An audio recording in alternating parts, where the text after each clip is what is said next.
How's it going, guys, and welcome to my second ever build video. Today we're going to be showing off a build that I actually very recently made. This one took a lot less time to set up as my first one. By the way, on that same topic, thank you guys so much for the massive amount of support I got on my Cryomancer build video, as that was my first one I've ever made, and I honestly expected it to get like not very much views or anything, but it did pretty good, so thank you for that. But this one is going to be the dual wielder, and I haven't come up with a more sophisticated name for it, but it's a very simple build, and I actually discovered this while making another video, and I coincidentally just decided to use dual wielding. I realized, holy shit, this is actually extremely good. Like almost probably the best way of playing a warrior in Skyrim. How do you play this build? So this is going to be, for those of you who don't know anything about dual wielding in Skyrim, basically you can use your left hand and your right hand when you use one-handed weapons. So if you equip something in the one and your right hand, that's just normally attacking, but if you also add something to the left hand, you now have two one-handed weapons.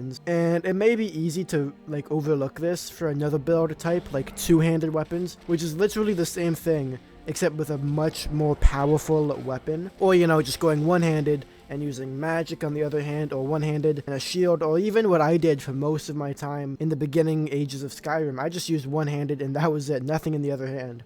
And also, if you guys don't know, there's 4 types of one-handed weapons: daggers, swords, axes, and maces, and each one of them does more damage than the last, has more stagger than the last, but swings slower than the last. So a dagger will not stagger any enemies, it swings incredibly fast, but it does very little damage. A sword, yeah, good damage.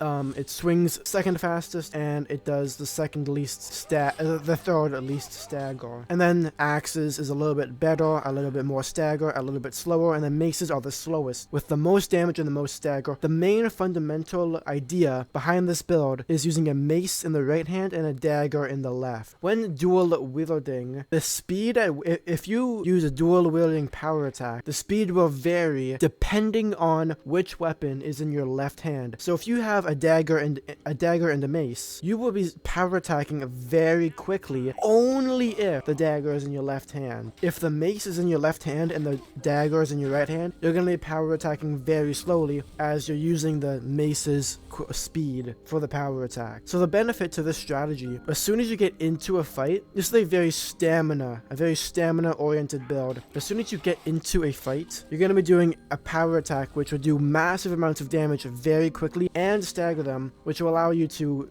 get a few good attacks in with your mace before doing another power attack if you have to finish him off. It's incredibly quick and incredibly easy, and you can do this from literally level 1 up. Alright, so enough of that. The race of this build is going to be an orc. Now the reason you want to play orc is because, as everybody knows, Berserker Rage is their race power, which you can use once a day, and it will make you take 2 times less damage and do 2 times more damage to enemies for 60 seconds, which I don't even have to explain why. That's extremely good. It just is. The standing stone you're going to use is pretty much whichever one you want. I recommend using the warrior stone to help level you up quickly, but once you outgrow that, there isn't really necessarily one standing stone that benefits you greatly. If any, you could go for the lord stone, as it provides 50 extra armor rating and a passive 25% resistance to any magic, including dragon's fire breath, which is obviously good. And the type of class I would classify this build is a dual wielding glass cannon. If you don't know what a glass cannon is, it's basically something that has a very low HP and armor rating, but does an insane amount of damage. The main skills you're going to be using is one-handed, light armor, and restoration. The minor skills you're going to be using is obviously smithing and enchanting to upgrade and enchant your equipment and armor, just to get that added bonus. But you're also going to have archery or dragon fights, or I guess any small situation, but archery is a very minor skill. So the armor of choice, like I said, we're going to be going with light armor for the reason that obviously this is a stamina oriented build. You need to be having lots of stamina to be doing all of those power attacks. You really rely heavily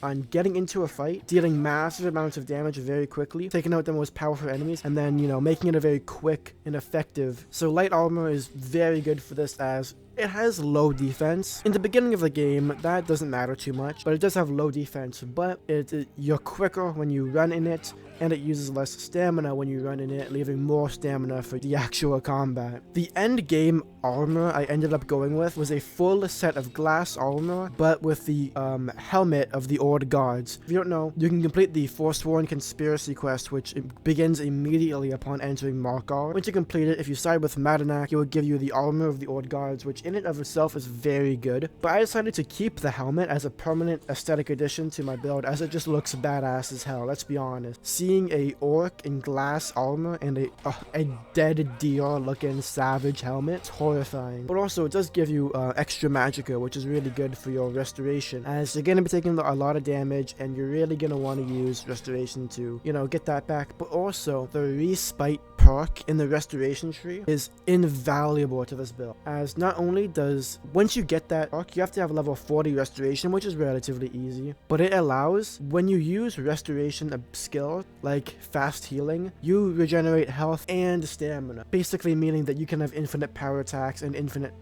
stamina pretty much. So that's extremely valuable. The enchantments I went for on my end game equipment were the Fortify Stamina, Fortify Health, and Fortify One-Handed. Aside from that, I kind of just did whatever suited me best for the other pieces of equipment, but you generally want to get more stamina, more health, and Fortify One-Handed. And like I said, the weapons this build uses is a dagger on the left and a mace in the right. But obviously, if you come across like a really good axe, you can use that too. It's not super strict, of course. But my favorite combination, my sort of end game, is to have the Mehrunes Razor as my dagger on my left and the Mace of Morlag Ball on my right. The reason I do that is because those are both very powerful weapons. The Mehrunes Razor, I believe, has a base damage of the equivalent of a Daedric dagger, so it's literally an end game weapon that you can get pretty early on, and the fact that it has a 1% chance of instantly killing anything, which might sound like pretty dog shit, right? 1% chance of killing something instantly. That's not very high. That's 1 in 100. But if you really think about it, if you're playing on a high difficulty, how many times do you really swing at an enemy? Like, you might hit a tough enemy, that tough enemy like 20 to 40 times if it's really high end, like a dragon priest, or even a dragon or a giant. Really having that 1% does help you quite a bit, and it does add up, as, you know, swinging, you really swing that weapon hundreds of times over the course of your playthrough. It will grant you dozens of free kills. And the Mace of Morlag Ball, I believe, also has a very high base damage. I believe that the Mace of Morlag Ball actually gets better if you complete that quest later on. So if you're like level 20 and you get the Mace of Morlag Ball, it will be less good as if you got it at level 100, but obviously that's not super relevant. The main benefit is that it has the sword trap ability, which is great. It's basically instantly refueling itself, but it also has it damages enemies' stamina and magicka by 25 points each hit, which is absolutely crippling to any mage. It's also crippling to any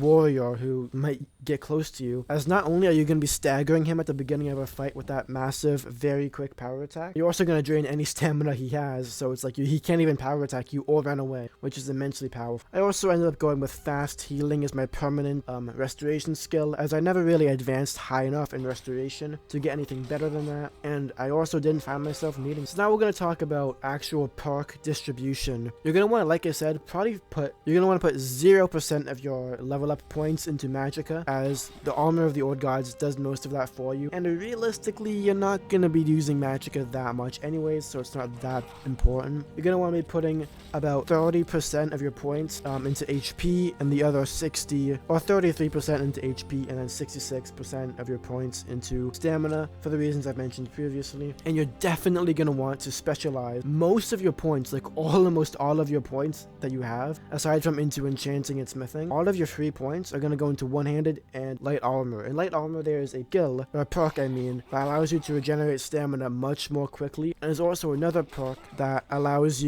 makes Light Armor weigh nothing and not slow you down when you run, which also benefits you greatly. It allows you to have much more stamina and much more carry weight. In the One-Handed tree, you're going to want to max out every single dual wielding perk, obviously. Basically, it makes it so that you swing much faster. Not only, by the way, it's kind of misleading. It says you swing faster when doing dual handed attack, but actually you swing faster doing any attack if you have 2 weapons in your hand. So even just a regular swing is much quicker when you have those perks, even if you're not using the other one at all. So that's very good. As well as the one that gives you a 25% better damage for dual wielding power attacks. That's great as well. And also make sure you get the perk that makes standing power attacks do more damage. You're never gonna do a running dual wielding power attack, obviously. So that only benefits. That's great. And yeah, the quest lines you should be completing during this playthrough is obviously the companions, which will help you get better weapons and improve your skills naturally. And you can do the Dragonborn